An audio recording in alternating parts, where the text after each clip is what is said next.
Welcome to the Steve Stine Guitar Podcast, brought to you by GuitarZoom.com. If you want to improve your guitar playing, keep listening. If you want to improve even faster, go to GuitarZoom.com, where you'll find all of Steve's premium courses, masterclasses, and memberships that'll help you quickly and easily improve your playing. Now here's your host, Steve Stine. Hi, this is Steve Stine from GuitarZoom, and what we're going to be doing today is we're going to be combining the elements of using a capo with some of the chords that you've probably been working on in song form. And what we're going to do is we're also going to talk a little bit about song structure. So the song we're going to be focusing on today is going to be Hey Soul Sister by Train. And the way I'm going to be showing it to you, you're going to need a capo, and you're going to have to put that on the 3rd fret. So just to start off, you'll notice how the capo is actually very, very close to the fret. I'm not on top of the actual fret, but I'm right up next to it. That's where I'd like you to put your capo. So you're going to take your capo and you're going to clamp it on right up next to that fret. Again, you don't want to get on top of it, but you want to get right up next to that, okay? Now the chords we're going to be using for this song are going to be D, A, B minor, and G. Okay, those are the 4 chords that we need to be able to play this song. Many songs are written with 4 chords. So we're going to be using D. Now, there's lots of different ways you could play this by putting your capo in different places and things like that. But we want to do this way this time around. So D, A, B minor, that pesky B minor. Now, if you do happen to know the bar chord B minor, your normal B minor would be played, again, because I'm using the capo, I'm thinking D is at the 2nd fret, right? So I'm just moving up 2 frets from the capo, because the capo is acting like 0. So then A would be here at the 2nd fret as well. B minor would start at the 2nd fret, and then G, okay, is at the 2nd and 3rd frets as well. So the B minor that you might know would look like this. If you wanted to actually do the bar chord of B minor, and you don't have to do this, but you'll see me doing this as I play this song. I'm going to take my first finger and I'm going to bar across the bottom 5 strings, like that. Now, if that's uncomfortable for you, do not worry about it. Just play your B minor like this. Now, what we're going to do is we're going to break down the song itself. We're going to break down the segments of it, and then we're going to build up some strumming ideas for it as well. Now, please always remember that when you play songs, regardless of what style it is, whether it's acoustic, electric, anything like that, your song is really going to be comprised of 3 elements that you need to think about. Number 1, what are the materials that you need to play the song? And in this case, the materials would be these 4 chords. Now, some songs will have lots of different things, but what materials do you need? What are the elements that make up that song? The second aspect of the song is the technical proficiency of what you're doing. Are you able to move the chords on time? What can you do with your strumming hand? All those sorts of things, okay? The technical proficiency. And the third element is understanding the task at hand. Okay, so the task at hand at this point is Hey Soul Sister. So what we want to do is understand how the song structure works. A lot of times I run into people that will learn songs and they'll go, well, I try and play songs, but I can never memorize them. And songs are way easier than you think they are many times. I mean, there are obviously songs out there that are very, very difficult to play, but we're not looking for those songs. We're looking for songs that are more straightforward. So that's what I want to talk about with you today. Now, this song really only has 3 segments to it. If we were to erase the lyrics and not really worry about what the lyrics are doing, what we would be left with, for the most part, is 3 segments. We'd have the verse, which is the D, A, B minor, G. And I'm going to play a little bit of the song for you right now so you can hear that. Here's your D, A, B minor, G. A, B minor, G.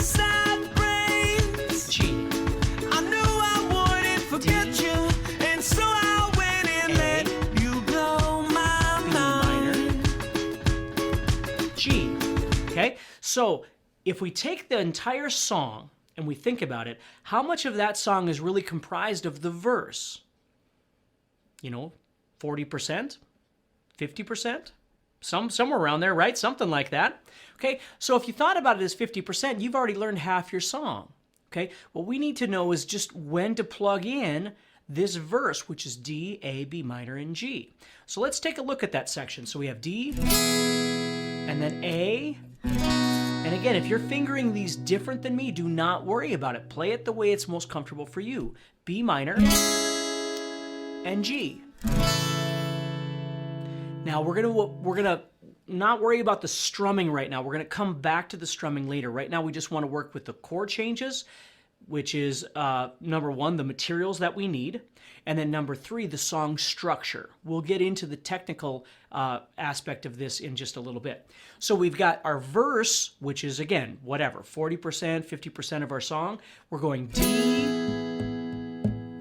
A, B minor, G. Okay, so that's what we're going to be working with. Now, there's another part of this song, which is the chorus. And the chorus goes like this. It goes G, A, D, A. So there's a D-A movement in there that's quite fast. And I'm going to show you how I did that. And then I'm going to show you a little bit easier way to do this too. So if you're just kind of learning how to do this, you don't have to add all of the stuff in here. We're going to simplify it as well. But it actually goes like this. It's going to go G, A,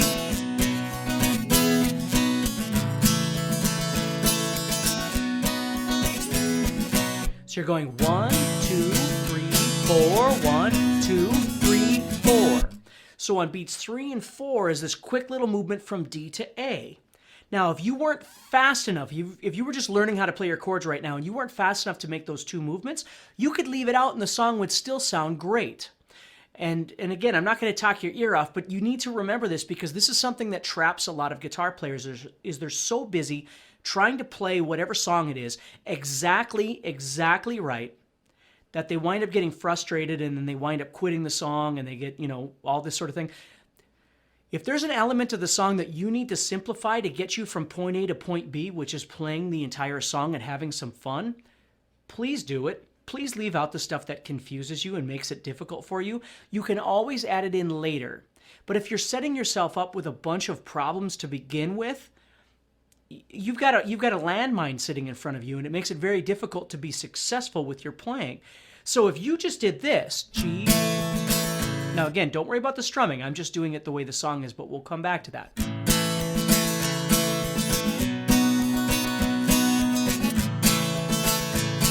If I left off that little DA thing, I could still play this song just fine. So let me pull up a little bit of that for you.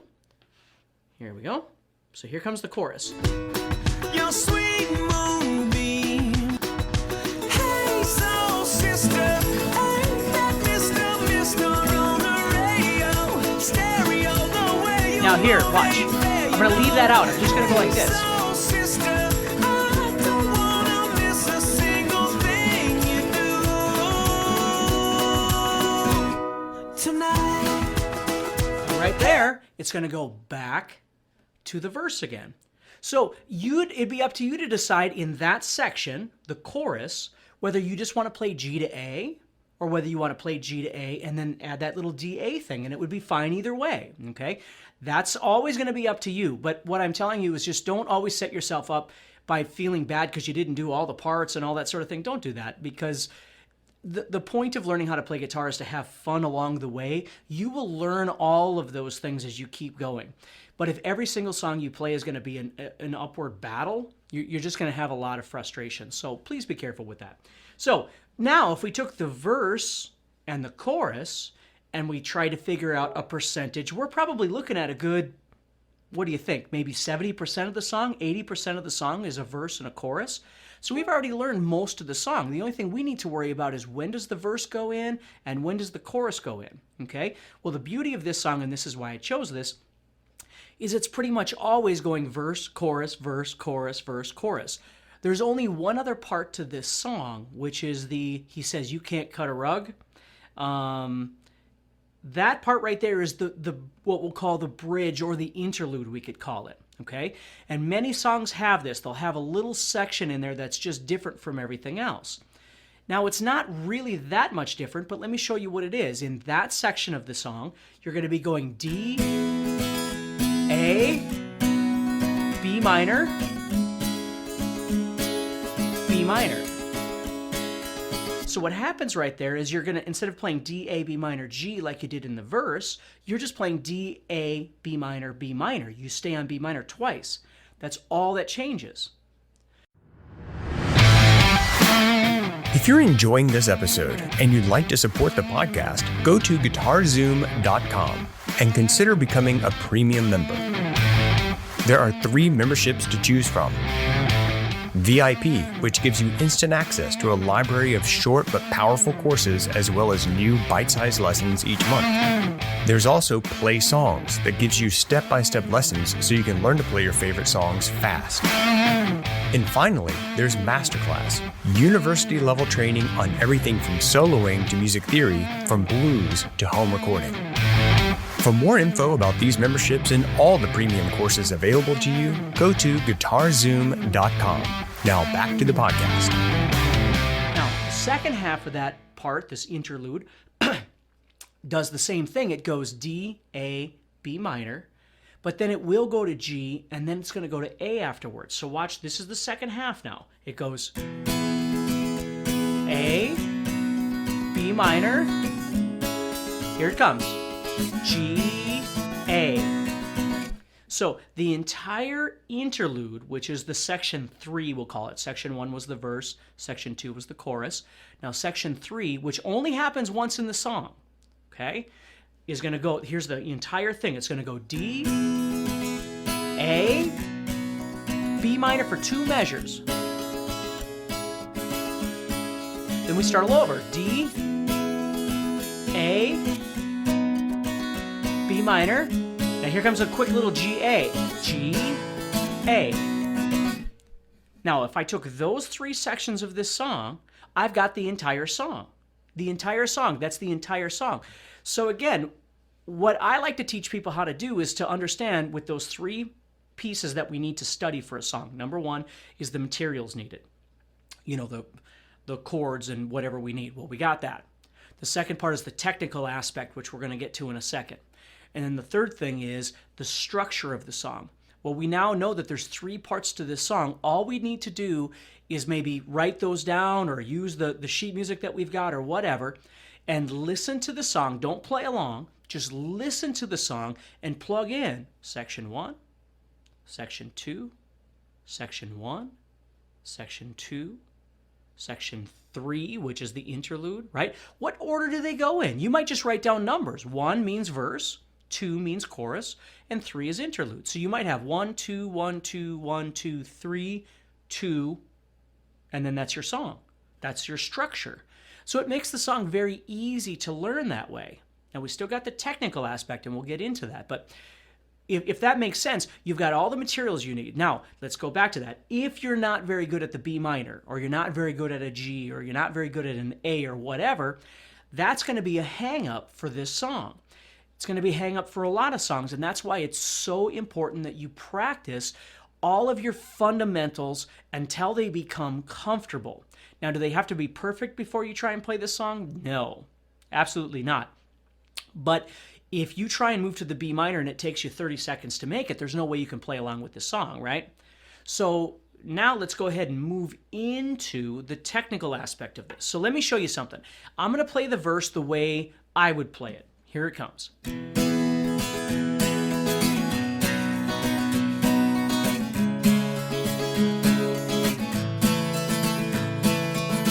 Okay. Now, if I was trying to put together the rhythm, the strumming, and the chords, but both parts weren't quite ready. I needed work with those, okay? Well, there's only a couple things I can do. The first thing I can do is I need to stop trying to play along with the song and go back and practice these. So here's another tip for you. When you're trying to play songs, when you first start playing along, learn to separate chord movements from strumming. Don't try and shove the 2 together right away. Keep them separate and practice them in pieces. So I'm going to pull up the song again here. Okay. So what I would do is I'm going to practice my strumming. So I'm going to just start trying to find the rhythm to this song, okay?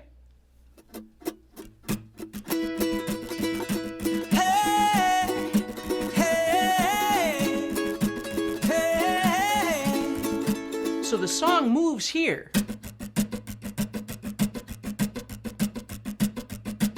Now, that's the speed of it. It doesn't mean I want to play all of that. I'm going to start missing some things in between. And so strumming is its own thing. And of course, you've learned a little bit about strumming and that sort of thing. And it's just an ongoing battle for a guitar player to learn how to really feel rhythm comfortably. So instead of just doing this,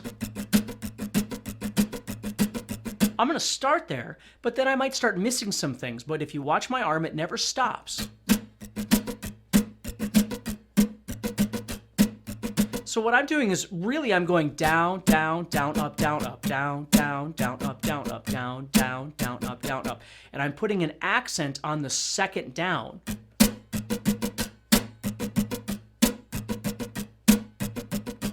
And that's how I'm playing the rhythm for the most part for this song, okay?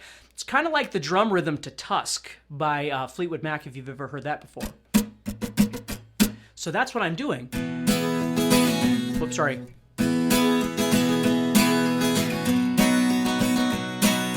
So I'm doing that rhythm twice for each chord. I'm going 1, 2, 3, 4, 1, 2, 3, 4, 1, 2, 3, 4, 1, 2, 3. Or you could count it as 1, 2, 3, 4, 1. However it makes sense to you in your head to be able to play that, but that's what the rhythm would be. So I might just practice a bunch of times, not ever making chords, but just practicing trying to get used to that groove to this song. Then I'm going to go back and I'm going to start trying to implement my chording in. And the best way to start doing this is not to try and do the strumming with the chords unless you're already at that level, which is great. The easiest way to do this is to start off by doing something like this. You just strum once per chord, like this. Sorry. Hey, hey, hey.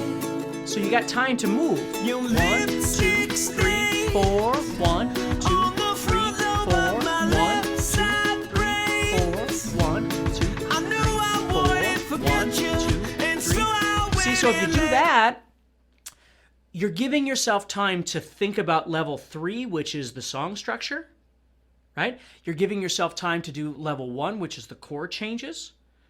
And you're simplifying level 2, which is the technical ability. You're simplifying that element because you're not doing so much with your right hand. You know, the ultimate goal is to be able to do your chording and your strumming at the same time and then memorize the song structure as quickly as possible. That's the goal of every guitar player. But when you first start off, it's okay to separate all of these pieces into individual practice elements. So I'm practicing my strumming and I'm trying to find that groove and get comfortable with feeling that rhythm. Then I'm going to come over and I'm going to practice my left hand, and maybe I'm just going to strum once per chord.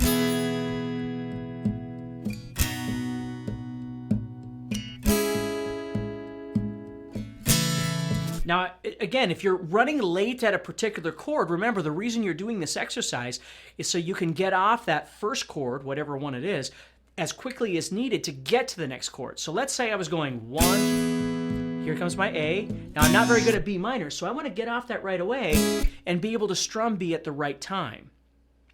So the trick here is get off the chord that you're on as early as you need to get to the next chord on time. You don't want to be late. You never want to be late. You always want to be on time. Now, if you show up a little early for a chord, it's okay because you can just wait. If I go,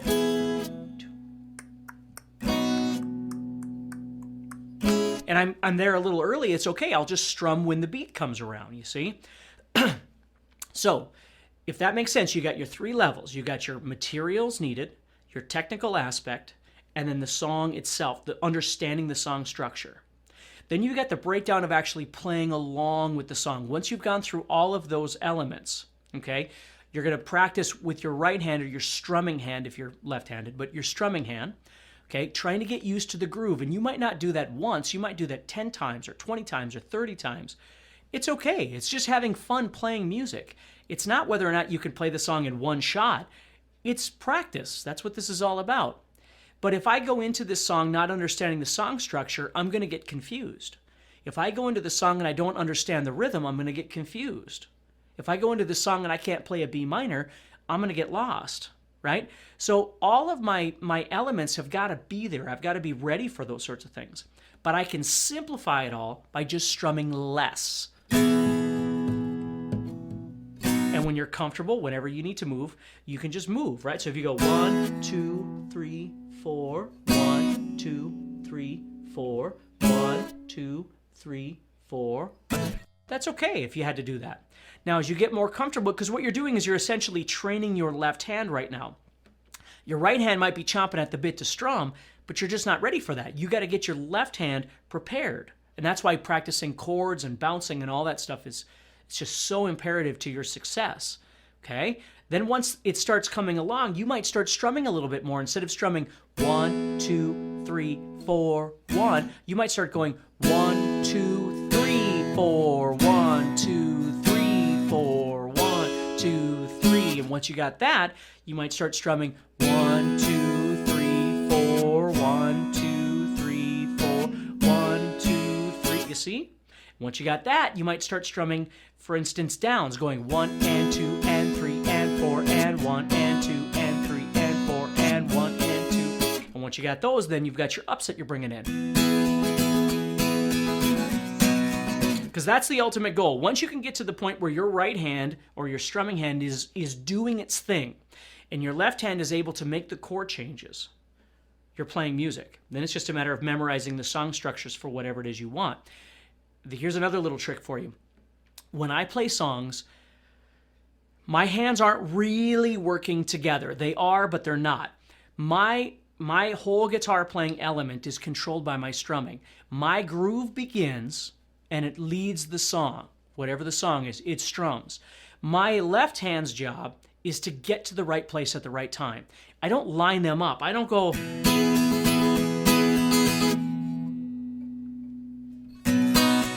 I don't do that. This hand, the goal of this hand is to keep going. It doesn't stop. This hand's job is to get to the right place when the beat is there. Boom, tan, da, boom, tan, da, there, dan, da, there, there. That's my goal. That's my job. Okay? If my right hand isn't feeling a rhythm, when I'm thinking about my left hand, I'm going to forget about my right hand and it's going to do whatever, right? Or if my left hand isn't prepared, my chording hand, because I don't really know one of my chords very well, then I'm going to have a problem. So again, and that's generally what happens when you first start learning how to do this stuff. Maybe a chord isn't so good. That's why you have to back off on the strumming. So the less you strum, the more you can kind of concentrate on everybody. But just remember, the ultimate goal is to develop your strumming hand to where you can just freely do a strum to this song and eat a sandwich at the same time, and you're not even thinking about it. Your arm is just moving, playing a groove. Even if it's not exactly the same groove that I just gave you, the down, down, down, up, if you changed it somehow, that's okay. Rhythm isn't etched in stone when it comes to playing guitar. If you sat down with some famous guitar player and said, hey, how did you strum this song? 99% of the time, they're going to go, I don't know, I just kind of played along, just kind of strummed whatever. And they're not lying. It's just kind of a feel thing. So if you change up the way you're doing what you're doing for me, because I don't do that same pattern all the way through. I mean, it's the basic idea, but I change it up. I'm not thinking about it. I'm just playing, right? And that's the beauty is my strumming hand is doing its own thing. Then my left hand comes in and it's organized to make the movements where it needs to be. That's what its job is. Right? So this is creating all the rhythm that people want to tap their foot to or clap their hands to or bob their head to. And this hand is moving. It's doing the technical aspect of making those chords. And there. And there. And there. You see? So again, the goal of this isn't so the song is perfect and all that sort of thing. The goal is for you to understand how to break it down and start building it back up. Okay, so you understand there's sections to the song and you can listen to the song. You don't have to play along. You just listen to it and start learning to visualize section 1, section 2, section 1, section 2, section 3, or whatever. Seeing it that way as the song is going. Once you've got it in your mind and you've practiced the chords and you've worked on the rhythm, now you can start trying to figure out your method of sort of putting those three pieces together, right? So just remember that. If all of a sudden they start clicking together, you're in. If you need to back off your strumming a little bit to work on your chords, or you need to just take time out to work on your chords, or you need to just work on your strumming, that's what we all do. That's what guitar playing is all about. So this is a great opportunity for you to start putting together a fun song to play, a real kind of positive song, which is really important. And, using the capo, using some chords, using that pesky B minor if you don't really use that very much, and putting it all together and trying to make some music with it. So take care. Let me know if you have any questions, and have a wonderful day. Next time on the Steve Stine Guitar Podcast.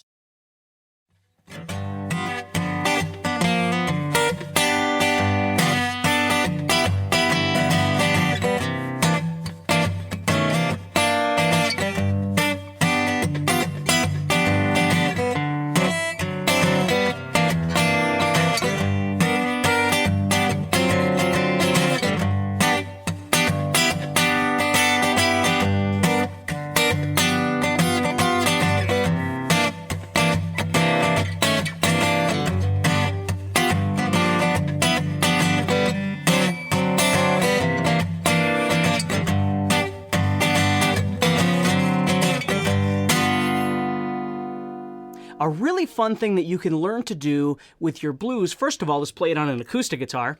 And second of all, is learn how to embellish using the scales that you already know within your playing. So let's say, for instance, we're going to play blues in the key of G. So we're going to be using G major, C major, and D major.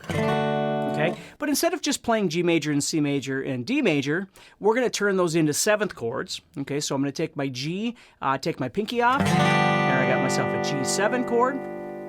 I can go down to the C chord here and play the A7 shape, right? So I've got my first finger barring over everybody, the bottom 5 there. Got my third finger on the 4th string, 5th fret, and I got my pinky on the 2nd string, 5th fret. And then I could take D and play the same thing, D7. Okay? So that's the first step. But what we're going to do is we're going to do two things with this. We're going to convert some of these chords into something a little more interesting, and we're going to embellish along those chords as well.